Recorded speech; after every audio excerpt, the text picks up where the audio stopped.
బీజేపీలో Adilabad MP ticket కోసం నడుస్తున్న పోటీ అలాంటిది కాదు. పైగా సిట్టింగ్ సీటు మరోసారి పక్కాగా గెలుస్తామనే ధీమా.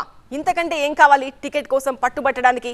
సోయం బాపురావు, రమేష్ రాథోడ్ మధ్య టికెట్ వార్ నడుస్తుందనుకుంటే పొరపాటే. ఇక్కడ కేతావత్, డాక్టర్ సోలంకి రూపంలో కూడా భారీ పోటీ కనిపిస్తోంది. ఈసారి కొత్త వారికే టికెట్ ఇవ్వాలనుకుంటే మాత్రం ఈక్వేషన్స్ ఖచ్చితంగా మారుతాయి. ఇంతకీ అధిష్టానం లెక్కలేంటి? ఆదిలాబాద్ బీజేపీలో సీట్ ఫైట్. టికెట్ సిట్టింగ్ ఎంపీకా, కొత్త అభ్యర్థిగా? ప్రస్తుతానికి సోయం వర్సెస్ రాథోడ్. రేసులో అభినవ్ సర్దార్, కేతావత్ కూడా.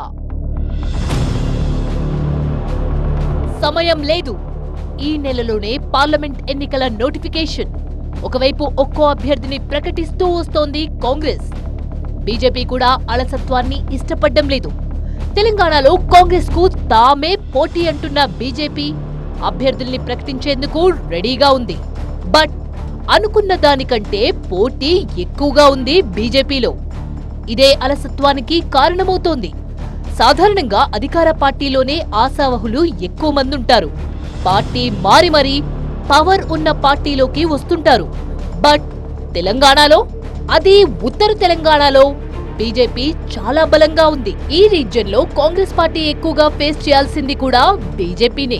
ప్రస్తుతం బీజేపీకి విన్నింగ్ సీట్ అనుకుంటున్న ఆదిలాబాద్ ఎంపీ సెగ్మెంట్ లో బీజేపీ ఎక్కువ పోటీ కనిపిస్తోంది.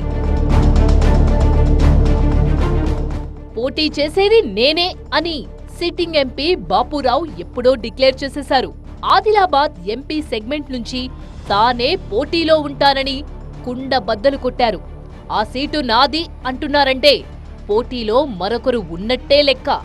ఎస్, రేస్లో నేను ఉన్నానంటూ అనౌన్స్ చేశారు మాజీ ఎంపీ రమేష్ రాథోడ్. దీంతో క్యాడర్లో కన్ఫ్యూజన్ మొదలైంది. ఎవరి వెనక నడవాలి అన్న క్వశ్చన్ మార్క్ కనిపిస్తోంది. మొన్న జరిగిన అసెంబ్లీ ఎన్నికల్లో ఆదిలాబాద్ పార్లమెంట్ సెగ్మెంట్లోని 7 అసెంబ్లీ స్థానాల్లో 4 స్థానాలు గెలిచింది బీజేపీ. సో ఆదిలాబాద్ ఎంపీ పరిధిలో బీజేపీ ఎంత బలంగా ఉందో వేరే చెప్పక్కర్లేదు. క్యాడర్ గనుక కలిసికట్టుగా పనిచేస్తే గెలుపు గన్ షాట్. కానీ జిల్లాలో సొంత పార్టీ నేతల మధ్యే ఐక్యత లేదు అన్న వాదన వినిపిస్తోంది. ముఖ్యంగా ఎంపీ బాపురావు, ఆదిలాబాద్ ఎమ్మెల్యే పాయల్ శంకర్ మధ్య విభేదాలు పార్టీకి నష్టం తెచ్చేదిలా ఉందంటున్నారు. ఈ నేపథ్యంలోనే రమేష్ రాథోడ్ పేరు కూడా గట్టిగా వినిపిస్తోంది. పార్టీ రాష్ట్ర అధ్యక్షుడు కిషన్ రెడ్డి, సీనియర్ నేత ఈటెల రాజేందర్తో ఉన్న సాన్నిహిత్యంతో ఎంపీ టికెట్ తనకే దక్కేలా వ్యూహాలు రచిస్తున్నారు రమేష్ రాథోడ్. ఈ మధ్య సోయం బాపురావును టార్గెట్ చేస్తూ కామెంట్స్ కూడా చేశారు. సోయం, రమేష్ రాథోడ్ మధ్య మాటల యుద్ధం కూడా నడిచింది. సర్వేల్లో సైతం రమేష్ రాథోడ్, సోయం బాపురావు పేర్లే ప్రముఖంగా వినిపించాయి. అయితే సోయం కంటే రాథోడ్కే 5% ఎక్కువ విజయ అవకాశాలున్నాయని సర్వేలో తేలినట్టు తెలుస్తోంది. మరోవైపు ఆదిలాబాద్ పార్లమెంట్ పరిధిలోని 7 నియోజకవర్గాల్లో జనరల్ స్థానాల్లో బీజేపీ భారీగా పుంజుకుంది. నిర్మల్, ముథోల్, ఆదిలాబాద్, సిర్పూర్ లాంటి జనరల్ స్థానాలను కైవసం చేసుకుంది. మైనారిటీలు బలంగా ఉన్న ముథోల్, నిర్మల్, ఆదిలాబాద్ నియోజకవర్గాల్లో ఓట్లు బాగా వచ్చాయి. సో ఈసారి పక్కా విజయం సాధించాలంటే ప్రయోగాలు చేయాల్సిందే అని నిర్ణయానికి వచ్చినట్టు తెలుస్తోంది. ఆదివాసీ నియోజకవర్గాలైన బోధ్, ఖానాపూర్, ఆసిఫాబాద్లో కేవలం రాథోడ్ రమేష్ పోటీ చేసిన ఖానాపూర్లో తప్ప మిగిలిన 2 నియోజకవర్గాల్లో బీజేపీ సత్తా చాటకపోవడంతో ఆదివాసీల ఓట్లు తమ నుంచి దూరమయ్యాయని భావిస్తోంది BJP. Sitting MP Soyam Bapurao పోటీ చేసిన బోధ్లోనూ గిరిజన ఓటర్లు పక్క పార్టీ వైపు మళ్లడంతో తిరిగి ఎంపీగా సోయం బాపురావుకు అవకాశం ఇస్తే ఆదివాసీ ఓట్లను తమ వైపు తిప్పుకోగలమా అన్న ఆలోచనలో పడినట్టు తెలుస్తోంది. దీంతో అన్ని సమీకరణాలను అంచనా వేసి కొత్త నేతకే ఎంపీ టికెట్ కట్టబెట్టాలని ఫిక్స్ అయినట్టు తెలుస్తోంది.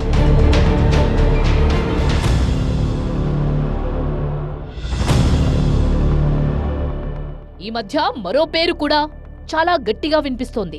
అభినవ్ సర్దార్, కేతావత్ పార్టీలో చురుగ్గా ఉంటున్నారు. ఆదిలాబాద్ పార్లమెంట్ సెగ్మెంట్ లో విజయ సంకల్ప యాత్రను సక్సెస్ చేసింది కేతావత్ అనే చెప్పుకుంటున్నారు. మొదటి 2 రోజుల పాటు కాస్త డల్గా సాగిన యాత్రకు కేతావత్ రాకతో ఒక్కసారిగా ఊపు వచ్చింది అనేది పార్టీలో వినిపిస్తున్న టాక్. క్యాడర్లో జోష్ తీసుకురావడంలో కేతావత్ సక్సెస్ అయ్యారు అన్న టాక్ రాష్ట్ర అధినాయకత్వానికి కూడా వినిపించింది. పైగా బోధ్, నిర్మల్తో పాటు 1-2 అసెంబ్లీ నియోజకవర్గాల్లో అభినవ్ సర్దార్ కేతావత్కు బలమైన క్యాడర్ ఉందంటున్నారు. కొత్త వారికి అవకాశం ఇవ్వాలనుకుంటే గనుక ఆదిలాబాద్ లోక్సభ అభ్యర్థిగా ఖచ్చితంగా అభినవ్ కేతావత్ పేరు కూడా ఉంటుందనే ప్రచారం గట్టిగా జరుగుతోంది. ఆదిలాబాద్ ఎంపీ అభ్యర్థి వేటలో ఉన్న రాష్ట్ర నాయకత్వం ఒక ఫ్రెష్ ఫేస్ కోసం చూస్తోంది. న్యూట్రల్ గా ఉంటూ ఎలాంటి వివాదాల జోలికి వెళ్లని అభ్యర్థిని వెతుకుతోంది. అందులో భాగంగానే డాక్టర్ సోలంకి శ్రీనివాస్ పేరు కూడా బలంగా వినిపిస్తోంది. ప్రస్తుతం బీజేపీ యువమోర్చా జాతీయ కార్యదర్శిగా, పార్టీ రాష్ట్ర అధికార ప్రతినిధిగా ఉన్నారు డాక్టర్ సోలంకి. అందులోనూ యువకుడు, ఉన్నత చదువు, విషయ పరిజ్ఞానం, రాజకీయంగా దూకుడుగా ఉండడం అగ్రనాయకత్వానికి నచ్చింది. వీటన్నిటితో పాటు ఆదిలాబాద్ పార్లమెంట్లో క్యాస్ట్ ఈక్వేషన్ పరంగానూ డాక్టర్ సోలంకి శ్రీనివాస్ కు కలిసొస్తుంది అంటున్నారు. సిట్టింగ్ ఎంపీ సోయంపై ఆదివాసీల్లో కాస్త వ్యతిరేకత పెరగడం, రమేష్ రాథోడ్ పోటీలో ఉన్నా సరే మరో వర్గం ఓటర్లు దూరమవుతారు అన్న భయంతో డాక్టర్ సోలంకి శ్రీనివాస్ పేరు పరిశీలిస్తున్నట్టు చెబుతున్నారు. బోధ్ అసెంబ్లీ ఎన్నికల్లో అదే జరిగింది. 2 పార్టీలు ఆదివాసీ అభ్యర్థిని బరిలో దించినప్పటికీ లంబాడా సామాజిక వర్గానికి చెందిన వ్యక్తిని గెలిపించారు. సో ఆ ఈక్వేషన్స్ పరంగా ఆదిలాబాద్ ఎంపీ అభ్యర్థిగా డాక్టర్ సోలంకి ఛాన్స్ ఇస్తే ఖచ్చితంగా ఆదివాసీలు, లంబాడాల ఓట్లు కలిసి వస్తాయని అధిష్టానం ఆలోచిస్తోంది. పార్టీకి అంకిత భావంతో పనిచేస్తున్న యువతను ఇప్పుడు ప్రోత్సహిస్తేనే భవిష్యత్ తరాన్ని తయారు చేసిన వాళ్లమవుతామని అగ్రనాయకత్వం కూడా భావిస్తోంది. అందులో భాగంగానే సోలంకి శ్రీనివాస్ పేరు వినిపిస్తోంది.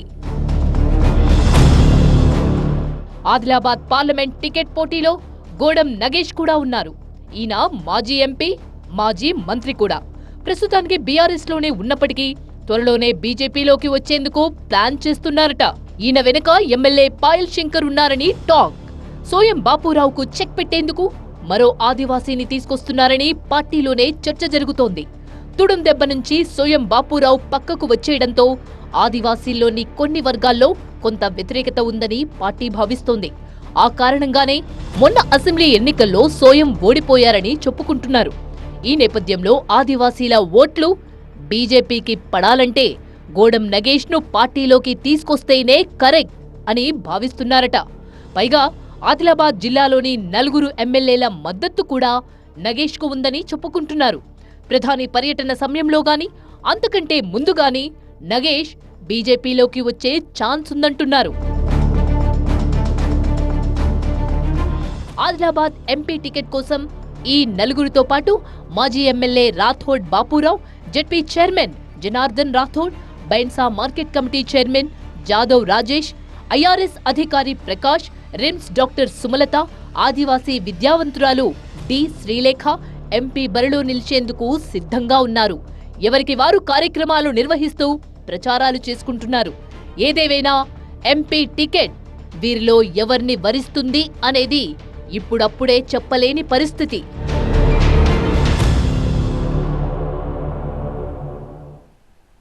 జహీరాబాద్ ఈ లోక్సభ స్థానంపై బీజేపీకి గురి పెరిగింది. ఖచ్చితంగా గెలుస్తామనే నమ్మకం కుదిరింది. ఈ పార్లమెంట్ పరిధిలోని 7 అసెంబ్లీల్లో బీజేపీ దక్కింది ఒకే ఒక్క సీటు. అయినా సరే జహీరాబాద్ టికెట్ కోసం 26 మంది అప్లై చేసుకున్నారు. ఇంతకీ ఏం మ్యాజిక్ కనిపించింది ఆ నియోజకవర్గంలో? ఏ ఈక్వేషన్ తో జహీరాబాద్ లో గెలుస్తామనే ధీమా పెరిగింది?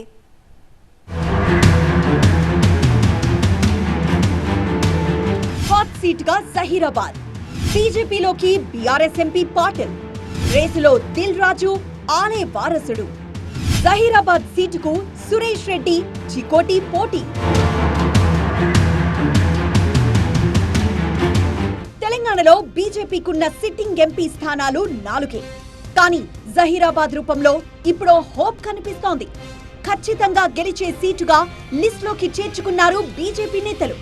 పైగా జహీరాబాద్ పార్లమెంట్ పరిధిలోని కామారెడ్డిలో బీజేపీ ఎమ్మెల్యే వెంకటరమణారెడ్డి గెలిచారు. అది కూడా సీఎం రేవంత్ రెడ్డిని, మాజీ సీఎం కేసీఆర్ ని ఓడించారు. అందుకే అగ్రనాయకత్వం సైతం జహీరాబాద్ సీటును ఎట్టి పరిస్థితుల్లోనూ వదులుకోకూడదని ఫిక్స్ అయింది. జహీరాబాద్ పార్లమెంట్ బాధ్యతల్ని కూడా ఎమ్మెల్యే వెంకటరమణకు అప్పగించారు. దీంతో ఈ పార్లమెంట్ సెగ్మెంట్ లో బీజేపీకి ఊపొచ్చింది. బహుశా బీజేపీ వేవ్ బాగా కనిపిస్తోంది కాబోలు. BRS sitting MP BB Patil కాషాయ తీర్థం పుచ్చుకున్నారు. బీఆర్ఎస్ కు రాజీనామా చేసిన పాటిల్ బీజేపీలో జాయిన్ అయ్యారు. దీంతో జహీరాబాద్ సీటుపై బీజేపీలో మరింత ధీమా పెరిగింది. అదే సమయంలో ఆశావహుల్లో గుబులు మొదలైంది. పాటిల్ బీజేపీలో చేరడంతో తమ పరిస్థితి ఏంటి అని చర్చించుకుంటున్నారు. జహీరాబాద్ టికెట్ కోసం ఆలే నరేంద్ర కుమారుడు ఆలే భాస్కర్ తీవ్ర ప్రయత్నాలు చేస్తున్నారు. ఓబీసీ మోర్చా రాష్ట్ర బీజేపీ అధ్యక్షుడిగా ఉన్న ఆలే భాస్కర్ పార్టీ పెద్దల హామీ పొందేందుకు ప్రయత్నిస్తున్నారు. ఇక ఈ మధ్యే పార్టీలో చేరిన మాజీ మంత్రి బాగారెడ్డి కుమారుడు జైపాల్ రెడ్డి సైతం జహీరాబాద్ టికెట్ కు పట్టుబడుతున్నారు. బాగారెడ్డికి జహీరాబాద్ పార్లమెంట్ పరిధిలో మంచి పేరుంది. పైగా లోకల్ క్యాండిడేట్. ఈ ఫ్యాక్టర్ తనకు పనికొస్తుందని భావిస్తున్నారు జైపాల్ రెడ్డి. ఇక జహీరాబాద్ టికెట్ ఆశిస్తున్న మరో నేత ఏలేటి సురేష్ రెడ్డి. ఒక సామాన్య కుటుంబంలో పుట్టి ఇప్పుడు బిజినెస్ మెన్ గా ఎదిగారు. పలు వ్యాపారాలతో వందల మందికి ఉపాధి కల్పిస్తున్నారు. పైగా ఓ మీడియా సంస్థకు అధిపతి. ప్రజలకు సేవ చేయాలనే సంకల్పంతో రాజకీయాల్లోకొచ్చానంటున్న సురేష్ రెడ్డి జహీరాబాద్ ఎంపీ టికెట్ అడుగుతున్నారు. Already state BJP chief Kishan Reddy నుంచి సానుకూల స్పందన వచ్చిందని కూడా చెప్పుకుంటున్నారు పార్టీ నేతలు.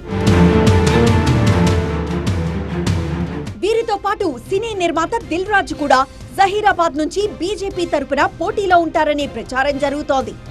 గతంలో కాంగ్రెస్ పార్టీ తరపున పోటీ చేస్తారనే వార్తలు వినిపించినా దిల్ రాజు మాత్రం బీజేపీ నుంచే పోటీ చేయాలనుకుంటున్నట్లు తెలుస్తోంది. తనకు అన్ని పార్టీలతోనూ సత్సంబంధాలున్నాయని, అందరూ లీడర్లతో పరిచయాలున్నాయని చెప్పుకుంటున్నారు దిల్ రాజు. పైగా ఫినాన్షియల్ గాను సౌండ్ కావడంతో టికెట్ ఛాన్స్ ఉందని పార్టీ నేతలు చెప్పుకుంటున్నారు. ఇక జహీరాబాద్ టికెట్ అడుగుతున్న వారిలో చికోటి ప్రవీణ్ కూడా ఉన్నారు. హిందుత్వ ఎజెండా నచ్చడంతోనే బీజేపీలో చేరానంటున్న చికోటి ప్రవీణ్ జహీరాబాద్ ఎంపీ టికెట్ ఇవ్వాలని కోరుతున్నారు. జహీరాబాద్ ఎంపీ టికెట్ కు పోటీ ఇక్కడితోనే అయిపోలేదు. నిజామాబాద్ కి చెందిన సైంటిస్ట్ పైడి ఎల్లారెడ్డి కూడా టికెట్ కోసం ట్రై చేస్తున్నారు. వీరితో పాటు లాయర్ రచనారెడ్డి, బోధన్ కి చెందిన బీజేపీ నేత మేడపాటి ప్రకాష్ రెడ్డి, గత ఎంపీ ఎన్నికల్లో పోటీ చేసిన బాణాల లక్ష్మారెడ్డి జహీరాబాద్ ఎంపీ టికెట్ రేసులో ఉన్నారు. బాణాల లక్ష్మారెడ్డికి 2019 ఎంపీ ఎన్నికల్లో 13% ఓట్లొచ్చాయి. సో గతంలో ఓడిపోయిన సానుభూతి తనకు కలిసొస్తుందని చెబుతున్నారు. మల్కాజ్గిరి ఎంపీ సీటును పెండింగ్ లో పెట్టిందట బీజేపీ. ఈ సీటు కన్ఫర్మ్ అని ఈటెల ప్రచారం చేసుకోవడం వల్లే అలా చేశారా? దీనిపై ఫిర్యాదు కూడా వెళ్ళిందని టాక్. అందుకేనా కొంతమంది నేతలను ఈటెల బుజ్జగిస్తున్నారన్న టాక్ నడుస్తోంది. మల్కాజ్గిరిలో జరుగుతున్న గమ్మత్ ఏంటంటే ఆశావహులంతా టికెట్ నాదంటే నాదంటూ ప్రచారం చేసుకుంటున్నారు. మరి అగ్రనాయకత్వం ఆలోచన ఏంటి? టికెట్ లోకల్స్ కి ఇస్తారా, నాన్ లోకల్స్ కా?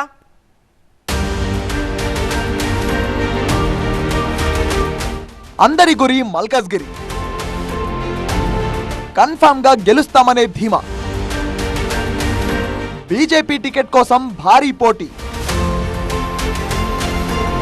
బరిలో హేమాహేమీలు. మరి దక్కేదెవరికి? మల్కాజ్గిరి ఎంపీ టికెట్ కు ప్రతి పార్టీలోనూ తీవ్రమైన పోటీ ఉంది. బీజేపీలో అయితే కనీసం 60 పైగా పోటీలో ఉన్నారు ఆశావహులు.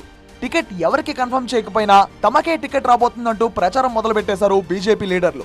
ఇప్పటికే నియోజకవర్గం వ్యాప్తంగా గోడలపై రాతలు, ఫ్లెక్సీలు, పోస్టర్లతో టికెట్ ఆశిస్తున్న నేతలందరూ హడావిడి చేస్తున్నారు. ముఖ్యంగా మల్కాజ్గిరి టికెట్ కోసం బీజేపీ సీనియర్ నేత మురళీధర్ రావు, ఈటల రాజేందర్ పోటీ పడుతున్నారు. వీరితో పాటు మేడ్చల్ జిల్లా బీజేపీ ఉపాధ్యక్షుడు హరీష్ రెడ్డి, ఢిల్లీ పబ్లిక్ స్కూల్ అధినేత మల్క కొమరయ్య నియోజకవర్గంలో ఎక్కడికక్కడ వాల్ పోస్టర్లు, ఫ్లెక్సీలతో సందడి చేస్తున్నారు. సీనియర్ నాయకులు మురళీధర్ రావు, ఈటల రాజేంద్ర మాత్రం గ్రౌండ్ లెవెల్లో ప్రచార రథాలతో దూసుకుపోతున్నారు. అయితే తనకే టికెట్ కన్ఫర్మ్ అంటూ ఈ మధ్య ఈటల చెప్తున్నారట. దీంతో టికెట్ ఆశిస్తున్న కొంతమంది నేతలు అసంతృప్తి వ్యక్తం చేస్తున్నారు. తమ అసంతృప్తిని బాహాటంగానే ప్రదర్శిస్తున్న నేతలు ఈటల వ్యవహారంపై అధిష్టానానికి ఫిర్యాదు చేసినట్టు తెలుస్తోంది. దీంతో గురువారం రాత్రి జరిగిన బీజేపీ సెంట్రల్ ఎలక్షన్ కమిటీ భేటీలో మల్కాజ్గిరిని పెండింగ్ లో పెట్టినట్టు ఓ ప్రచారం జరుగుతోంది. 1-2 రోజుల్లో బీజేపీ లిస్ట్ రెడీ అయ్యే ఛాన్స్ ఉండడంతో అప్పటి వరకు వెయిట్ చేద్దామని మరికొంతమంది నేతలు వేచి చూస్తున్నారు. ఇక ఇక్కడ ప్రముఖంగా చెప్పుకోవాల్సింది దేవేందర్ గౌడ్ తనయుడు వీరేంద్ర గౌడ్ గురించి. బీజేపీ బీసీ నినాదంతో వెళ్తోంది కాబట్టి తనకే టికెట్ ఇవ్వాలంటున్నారు ఆయన. అటు బీసీ ఓట్లపై ఆశలు పెట్టుకున్న కూన శ్రీశైలం గౌడ్ కూడా టికెట్ కోసం ట్రై చేస్తున్నారు. అటు చాడ సురేష్ రెడ్డి కూడా టికెట్ ఆశిస్తున్నారు. ఏది ఏమైనా మల్కజ్గిరి సీటు విషయంలో స్థానిక బీజేపీ నేతలంతా ఒక్కతాటిపైకి వచ్చారు. నాన్ లోకల్ కు సీటు కేటాయిస్తే సహకరించేదే లేదని తెగేసి చెప్తున్నారు. అతిపెద్ద నియోజకవర్గంలో పోటీ చేసేందుకు నేతలే లేరా అంటూ అసంతృప్త నేతలు క్వశ్చన్ చేస్తున్నారు. వీరేంద్ర గౌడ్, కూనం శ్రీశైలం గౌడ్, హరీష్ రెడ్డి, చాడ సురేష్ రెడ్డి తమ అనుచరులు కార్యకర్తలతో మల్కాజ్గిరి సీటు వ్యవహారంపై భేటీ అయ్యారు. లోకల్ క్యాండిడేట్ ఎవరికి ఇచ్చినా ఓకే, కానీ బయట నుంచి తీసుకొస్తే మాత్రం సహకరించేదే లేదని పార్టీకి చెప్పాలని డిసైడ్ అయ్యారు. మల్టిపుల్ పాయింట్స్ ఉన్నాయి సరే. సోషల్ అక్కడ ఉన్నటువంటి ఈక్వేషన్స్ కానివ్వండి, క్యాస్ట్ ఈక్వేషన్స్ కానివ్వండి, అన్నీ చూసినట్లయితే 100% అక్కడ నాకైతే అడ్వాంటేజెస్గా ఉంటుంది అన్నట్టు అనిపించి అది అన్నీ కూడా లీడర్షిప్ ముంగట పెట్టడం జరిగింది. అందులో కొంతమంది లీడర్స్ సుముఖంగా కూడా ఉండడం, అవును కరెక్టే కదా, ఇవన్నీ కూడా మంచిగా ఉన్నాయి, ఒక యంగ్స్టర్గా ఉంటే కూడా బాగుంటుంది అనేది చెప్పడం జరిగింది. మేడ్చల్ జిల్లా బీజేపీ అధ్యక్షుడు పన్నాల హరీష్ రెడ్డి మొన్నటి అసెంబ్లీ ఎన్నికల్లో టికెట్ త్యాగం చేశారు. సో పార్లమెంట్ సీట్ తనకే వస్తుంది అని ఆయన భావిస్తున్నారు. మధ్యప్రదేశ్ పార్టీ ఇన్ఛార్జ్ మురళీధర్ రావు మల్కాజ్గిరిలో 3 ఏళ్లుగా పలు కార్యక్రమాలు చేస్తున్నారు. చాడ సురేష్ రెడ్డి సైతం సైలెంట్ గా తన పని తాను చేసుకుంటూ వెళ్తున్నారు. ప్రజా సంగ్రామ యాత్ర సందర్భంగా పార్లమెంట్ పరిధిలో డబ్బులు బాగా ఖర్చు పెట్టారని చెప్తుంటారు. ఒకవేళ మల్కాజ్గిరి టికెట్ గనక దక్కకపోతే కాంగ్రెస్ లోకి వెళ్ళడానికి కూడా కొందరు ఆశావహులు సిద్ధంగా ఉన్నారు. దీంతో మల్కాజ్గిరి టికెట్ ఎవరికి కేటాయిస్తుందనేదే ఆసక్తికరంగా మారింది. స్థానికులకు కాకుండా ఇతరులకు టికెట్ ఇస్తే లోకల్ గా బలం ఉన్న నేతలు సహకరిస్తారా లేదా అన్నది కూడా ఒక సస్పెన్స్ గా మారింది.